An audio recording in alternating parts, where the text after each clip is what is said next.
gonna be great, Charlie. I love drinking lean. I love lean, Charlie. I love lean.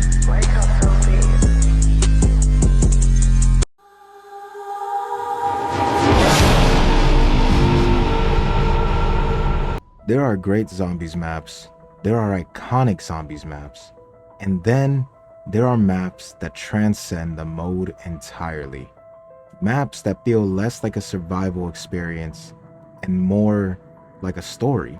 In 2013, Treyarch released a map that abandoned the post-apocalyptic wastelands of Transit and the fractured world of Victus.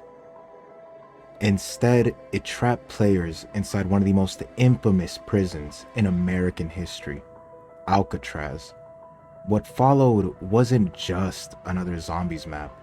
It was a tale of guilt, punishment, redemption, and an endless cycle that players are still talking about more than a decade later.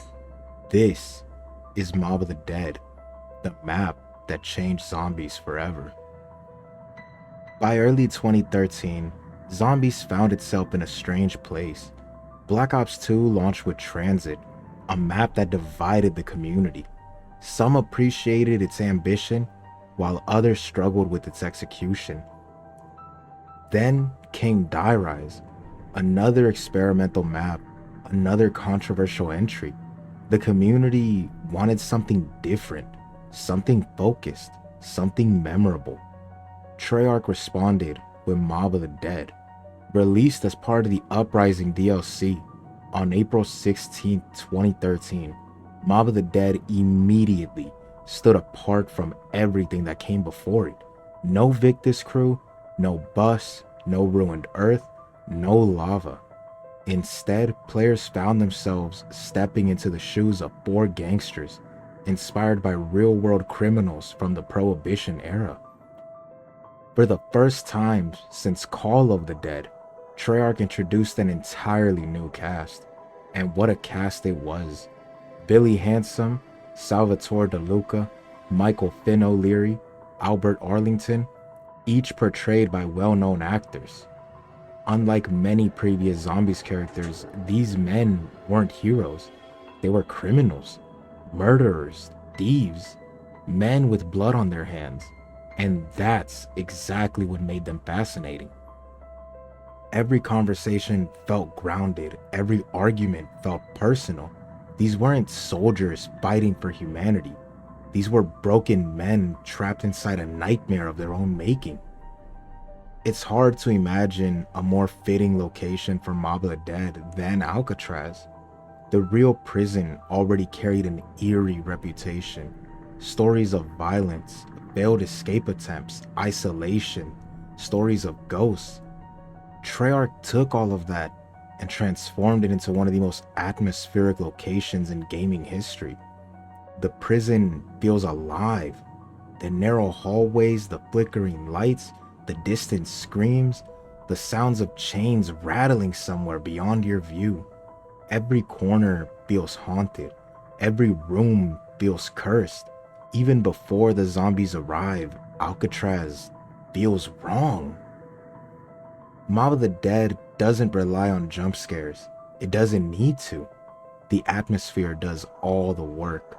A permanent thunderstorm rages overhead. Rain falls endlessly. Lightning illuminates the prison walls. Orange fires burn throughout the island. The sky itself feels angry. Where maps like Kino felt mysterious and Moon felt cosmic, Mob feels tragic. There's sadness everywhere. The prison isn't just a setting, it's a punishment, a purgatory. This is where Mob of the Dead truly separates itself from other zombies maps. The story isn't about saving the world. It's not about Element 115. It's not about Richtofen's master plan. It's about 4 men trapped in an endless cycle. According to the story, these 4 gangsters attempted to escape Alcatraz in 1933, but things didn't go according to plan. One of them betrayed the others. The escape failed.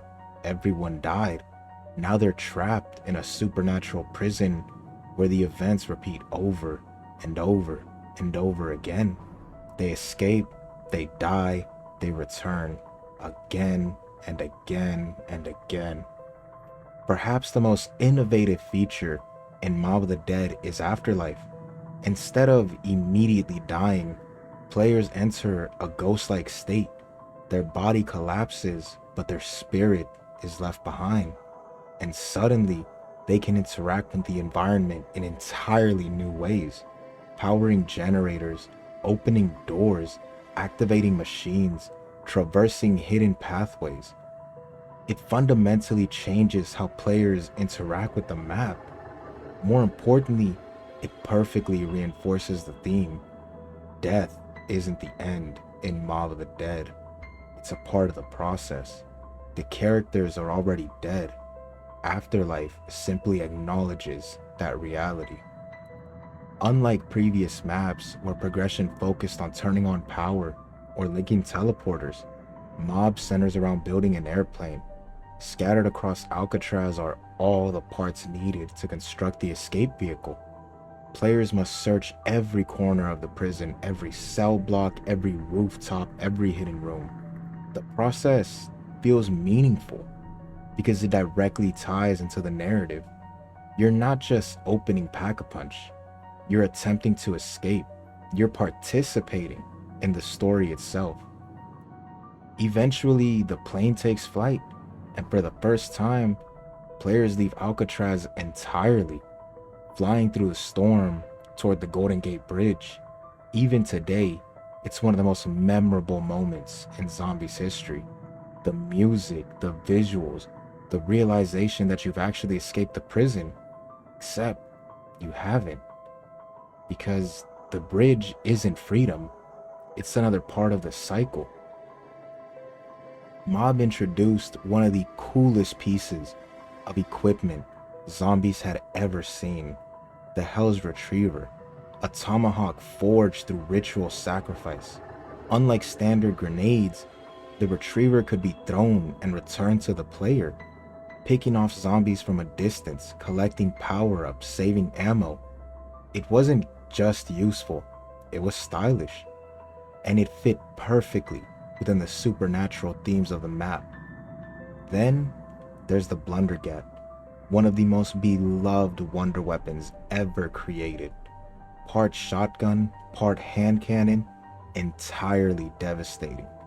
The weapon feels brutal in a way few wonder weapons do. Every shot carries weight, every blast tears through entire groups of zombies, and through upgrades, it evolves further into the Acid Gat, then Vitrolic Withering, weapons that remain fan favorites to this day. Even accessing Pack-a-Punch feels special. Players must travel to the Golden Gate Bridge, fight through waves of zombies, and use the machine while surrounded by one of the most visually striking locations Treyarch has ever created. It's dangerous, it's stressful, and it's unforgettable. Mob of the Dead's Easter egg, Pop Goes the Weasel, remains one of the greatest quests in Zombies history, because unlike most Easter eggs, this one is deeply personal. It's not about saving humanity, it's not about activating some ancient machine, it's about confronting betrayal. As players progress, they learn the truth. One of the gangsters, Albert Arlington, the Weasel, was set up by the others. His friends betrayed him, and the cycle exists because of that betrayal. The ending is what elevates Mob from great to legendary. At the conclusion of the Easter egg, players face a choice. 3 players, the mobsters, 1 player, the Weasel, have to fight. If the mobsters kill the Weasel, the cycle continues. Everything repeats, nothing changes. But if the Weasel survives, the cycle breaks. For the first time, someone escapes their fate. The community fell in love with Mob almost immediately. Players praised the atmosphere, the story, the characters, the mechanics, the Easter egg, everything felt purposeful. It wasn't just another Zombies map. It felt like Treyarch proving what the mode was capable of becoming. More than a decade later, Mob of the Dead remains one of the most celebrated zombies maps in history. Many players consider it the greatest map ever made, and it's easy to understand why. It combines gameplay innovation with emotional storytelling. It rewards exploration. It respects the player's intelligence. And above all else, it creates an atmosphere unlike anything else in the franchise. Looking back, Mob of the Dead feels different, not because it had the best wonder weapon, not because it has the most complex Easter egg, not because it's the hardest map, but because it tells a real human story. A story about regret, betrayal, punishment, and redemption. The rain still falls over Alcatraz. The thunder still echoes through the prison halls. And somewhere inside those walls, 4 men are still trying to escape. Again and again and again. Mob of the Dead wasn't just a zombies map.